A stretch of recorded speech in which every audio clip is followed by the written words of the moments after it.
പുന്നത്തൂർ കോട്ട, ഗുരുവായൂരിലെ ആനക്കോട്ട, തൃശ്ശൂരുകാരുടെ ഒരു സ്വകാര്യ അഹങ്കാരം. ഇവിടേക്കുള്ള എൻട്രി ഫീ 20 രൂപയാണ്. മൊബൈൽ ഫോൺ ഷൂട്ട് ചെയ്യാൻ ഉപയോഗിക്കുന്നുണ്ടെങ്കിൽ 25 രൂപയോളം കൊടുക്കണം. കാരണം ഫോട്ടോഗ്രാഫി റെസ്ട്രിക്ഷൻസ് ഉണ്ട്. മൊത്തം സ്ഥലം ഏകദേശം 11 ഏക്കറോളം വരും. 36 ആനകൾക്ക് അടുത്ത് ഇവിടെയുണ്ട്. ആനകളെ ക്ഷേത്ര ഉത്സവങ്ങൾക്കും പൂജകൾക്കുമായി പരിശീലിപ്പിക്കുന്ന ഒരു സ്ഥലമാണിത്. തൃശ്ശൂർ പൂരത്തിന് പങ്കെടുക്കുന്ന ആനകളെ ഇവിടെ നിന്നാണ് ഒരുക്കുന്നത്. ദിവസേന ആനകളെ കുളിപ്പിക്കൽ, ശുചീകരണം, ആയുർവേദ ട്രീറ്റ്മെൻറ്റ്സ് അങ്ങനെ എല്ലാം ഇവിടെ ഉണ്ട്.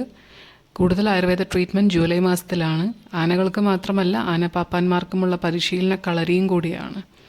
ഗുരുവായൂരിൽ നിന്ന് 3 കിലോമീറ്റർ മാത്രം അകലെയാണ് ഇത് സ്ഥിതി ചെയ്യുന്നത്. പുന്നത്തൂർ രാജാവിൻ്റെ കൊട്ടാരം സ്ഥിതി ചെയ്തിരുന്ന സ്ഥലമായിരുന്നു. 1975 ഇത് ഗുരുവായൂർ ദേവസ്വം ഏറ്റെടുക്കുകയായിരുന്നു. പ്രേമികൾക്കിടയിലെ ഒരു സൂപ്പർ സ്റ്റാർ, ലക്ഷണമൊത്ത ആനകളിലൊന്ന്, അതെ, ഗുരുവായൂർ നന്ദൻ. കേരളത്തിലെ ഏറ്റവും ഭാരമേറിയ ആന.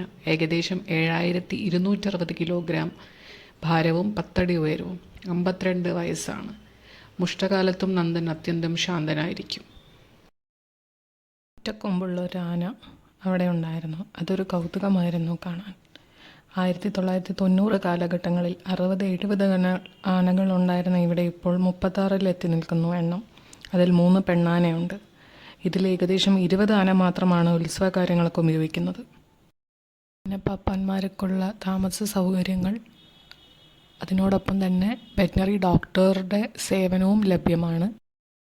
എമർജൻസി, എലിഫൻറ്റ് സ്ക്വാഡ്, ആംബുലൻസ്, അതിനോട് ചേർന്ന് തന്നെ ഒരു വലിയ കുളം എന്നിവയും ഇവിടെ കാണാൻ സാധിക്കുന്നുണ്ട്. അകത്ത് ഒരു ശിവക്ഷേത്രവും ഭഗവതി ക്ഷേത്രവും സ്ഥിതി ചെയ്യുന്നു. ആന വലിയ ശക്തിയുള്ളതും ദൈവവാഹനമാണ്, വെള്ളാര കൊമ്പുള്ളതുമാണ് എന്ന് ഒരു വട്ടം കൂടി ഓർമ്മിപ്പിച്ചുകൊണ്ട് ഈ വീഡിയോ നിർത്തുന്നു.